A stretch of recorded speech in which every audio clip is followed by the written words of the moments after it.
Аргентинада кагышып кеткен эки тек учакта реалити шоунун катышуучулары жана тартуу тобу болгон. Жалпы 10 адам кайтыш болду, аман калгандар жок. Каза болгондордун 8 француздар, 2 аргентиналык. Алардын арасында атактуу спортчулар да бар. Аризона штатында полициядан качкан маң зат ташуучулар жолго марихуана чачып, тартип сакчыларынан кутулууга аракеттенди. Унаалар саатына 160 чакырым ылдамдыкта жүрүп бараткан. Куугунтук бүткөндөн кийин полиция жолдон 170 килограмм наркотик чогултту. Бразилия президенти Дильма Руссеф аялдарга жана кыздарга көрсөтүлгөн үй бүлөлүк зордук зомбулук үчүн жазаны күчөттү.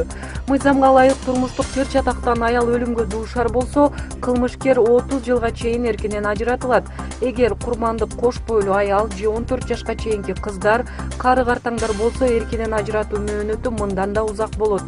Бразилия президентинин айтымында күн сайын өлкөдө 15 аял зордук зомбулуктан каза болот.